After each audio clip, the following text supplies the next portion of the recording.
नमस्कार किसान भाइयों, स्वागत है आपका अपने चैनल किसान मित्र में। किसान भाइयों, आज की इस वीडियो के माध्यम से हम बात करने वाले हैं लहसुन में तीसरी चौथी पिलाई के साथ साथ किसान भाइयों क्या सावधानियां रखनी चाहिए, साथ ही कौन सा खाद डालें, साथ ही साथ हमें किन किन बातों का ध्यान रखना है। क्योंकि किसान भाइयों, लहसुन में अधिकतर किसानों के पीलापन आना शुरू हो गया है और कई किसान भाइयों के तो लहसुन भी पीली पड़ने लग चुकी है। हमें किन किन बातों का ध्यान रखना है, साथ ही साथ हमें कौन कौन सी जो सावधानियां हैं वो बरतनी है। क्योंकि किसान भाइयों, लहसुन के में उत्पादन को भी बढ़ाना है और साथ ही साथ हमारी फसल को भी एक सुरक्षित रखना है, ताकि हमें जाकर के अंत में जाकर के हमें अच्छा उत्पादन देखने को मिले।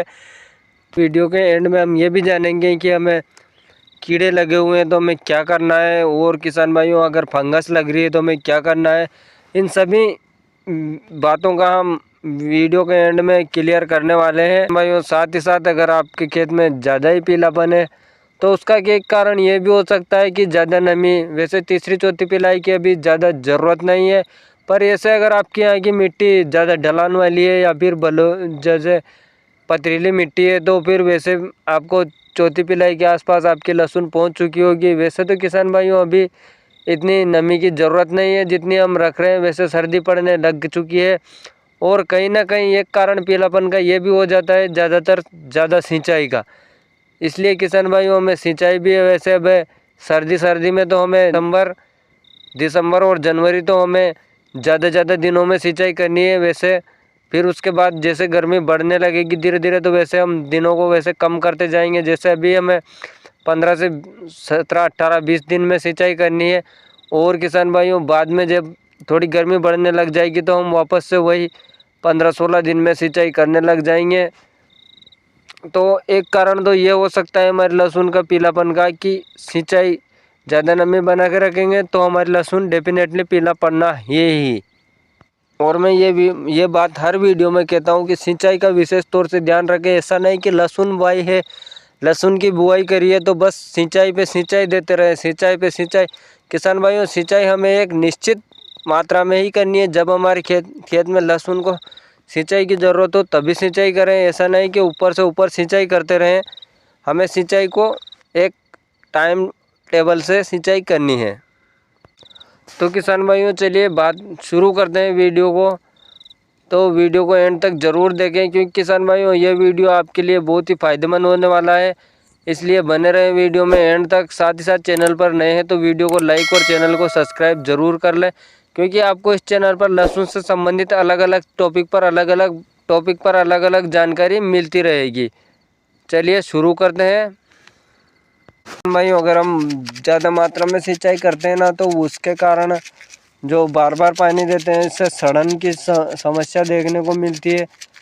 तो खाद की बात करें तो किसान भाइयों में खाद में तो ये देने हैं। सबसे पहले तो जब हम तीसरी चौथी सिंचाई करेंगे तब हमें कुछ इस प्रकार से खादों का प्रयोग करना है।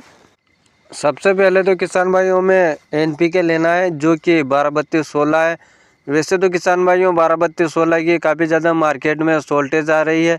अभी सही से हमें मिल नहीं पा रहा है, कई किसान भाइयों तक पहुंच भी नहीं पा रहा है। तो आपको जो NPK में मिले वो ले लेना है। वैसे तो बहुत सारे जो इसमें भी अलग अलग टेक्निकल आ रहे हैं, ज़रूरी नहीं है कि आप 12-32-16 ही लें। यदि अगर आपके पास 14-35-14 मिल रहा है या 20-20-0 है, 18-46-0 है, 24-24-0 है, जो भी आपको मिलता है किसान भाइयों NPK में वो हमें एक बैग ले लेना है 1 एकड़ के लिए 50 kg का।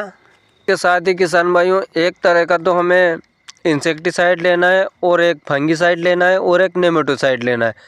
वैसे किसान भाइयों बात करें हम इंसेक्टिसाइड की तो हमें कोई सा भी एक इंसेक्टिसाइड ले लेना है जो मार्केट में अलग अलग कंपनियों के कई प्रकार के आपको देखने को मिल जाएंगे। और एक फंगिसाइड ले लेना है जिसको भी हम इसके साथ में मिलाकर भी दे सकते हैं या फिर पानी के साथ भी चला सकते हैं। पानी के साथ जैसे बोतल से हम टपक जा सकता है, ड्रम में मिला करके किसी भी तरह से दे सकते हैं। इनको तो हमें पानी के पहले स्प्रे करना है या फिर बाद में। और यदि अगर आपने जब शुरुआत में माइक्रोराइजा को नहीं दिया है तो माइक्रोराइजा को भी अभी दे सकते हैं। ह्यूमिक एसिड को भी नहीं दिया है तो ह्यूमिक एसिड का भी प्रयोग अभी हम कर सकते हैं। इसके बाद में किसान भाइयों बाद में जब हमारा पौधा हम 50-60 दिन के बाद जैसे हमारी फसल 2 से 2.5-3 महीने तक पहुंच जाए तब हम अगर इसका प्रयोग करेंगे तो हमारी फसल में ये काम कम करते हैं। और हमारा पौधा भी अच्छे से नहीं बन पाता है। इसलिए हमें शुरुआती दिनों में हमारा पौधा एक अच्छे से ग्रोथ करे, इसलिए हमें तैयार करना है कि ताकि हमें अच्छा और बेहतरीन उत्पादन देखने को मिल सके। इनको मिला करके दे दें और उसके बाद में किसान भाइयों हमें देने से पहले अच्छे से निराई गुड़ाई करवा लेनी है और निराई गुड़ाई करवा करके उसके बाद में दें और हमें देने के बाद में सिंचाई कर दें। और सिंचाई का विशेष तौर से किसान भाइयों ध्यान रखना है, जो किसान भाई अच्छे से सिंचाई के विधि को समझ गया वही एक बेहतरीन उत्पादन लहसुन का ले पाता है। नहीं तो किसान भाइयों लहसुन का अच्छा उत्पादन हमें देखने को नहीं मिल पाता है। इसलिए हमें सिंचाई का बहुत अच्छे से ध्यान रखना है। और किसान भाइयों यदि अगर आपने पोटास को भी नहीं डाला है, जैसे शुरुआत में हम डाल देते हैं, फिर उसके बाद में जब 30 से 35 दिन बाद अगर नहीं डाला है तो हम इनके साथ में मिला करके दे दें। क्योंकि किसान भाइयों पोटास जो एक बहुत ही आवश्यक और ज़रूरी चीज़ है हमारी लहसुन के लिए।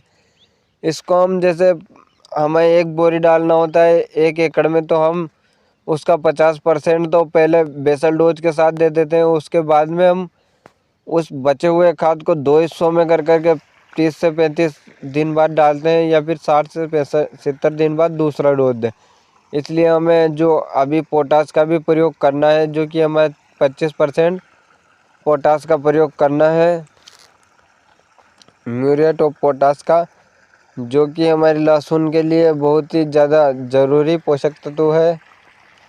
और ये हमारे जो हम लहसुन की कलियों के मजबूती प्रदान करता है, साथ ही साथ जड़ तंत्र को भी अच्छा बढ़ाता है। साथ ही साथ किसान भाइयों आपने शुरुआती दिनों में सल्फर का प्रयोग नहीं किया तो उसका प्रयोग भी हम अभी कर सकते हैं, क्योंकि ये लास्ट और सुनहरा मौका है हमारे पास, जो कि हम सल्फर का प्रयोग कर सकते हैं। यदि और किसान भाइयों यदि अगर आपने नाइट्रोजन यूरिया को भी नहीं दिया है तो उसका भी हम अभी दे सकते हैं। और यदि अगर आपने जब पहले सिंचाई में दे दिया है तो वैसे अभी कोई ज़रूरत नहीं है। पर यदि किसान भाइयों अगर आपने इन खादों या जो भी हमने बताए हैं पोषक तत्व, इनका अगर आपने प्रयोग नहीं किया है तो यह भी कर सकते हैं। क्योंकि किसान भाइयों इसके बाद में जब हमारी फसल 70 से 80 दिन की हो जाएगी तब हम इनका प्रयोग करेंगे तो कोई फ़ायदा नहीं होने वाला है। इसलिए हमें अभी शुरुआती दिनों में करना चाहिए। वैसे तो इनका प्रयोग हमें पहली सिंचाई में ही कर लेना चाहिए, या फिर हम जब 20 से 25 दिन बाद जब हम यूरिया का प्रयोग करते हैं उस समय कर लें तो बहुत ही अच्छा रहेगा। फिर भी यदि अगर आपने अभी तक नहीं दिए हैं तो यह एक और लास्ट चांस है हमारे पास जो इनका प्रयोग कर लें। क्योंकि किसान भाइयों बाद में तो हमारा पौधा जो बनना होता है वो बन जाता है और फिर जो कंद बनना शुरू हो जाता है। इसलिए हमें इन बातों का शुरुआती दिनों में ध्यान रखना चाहिए, और जब हम तीसरी चौथी सिंचाई करें तब तक तो ये कंप्लीट हो जाने चाहिए। यदि अगर नहीं हुए तो कर लें। जानकारी कैसी लगी किसान भाइयों कमेंट में ज़रूर बताएं। साथ ही साथ वीडियो को लाइक और चैनल को सब्सक्राइब जरूर करें। वीडियो को एंड तक देखने के लिए बहुत बहुत धन्यवाद।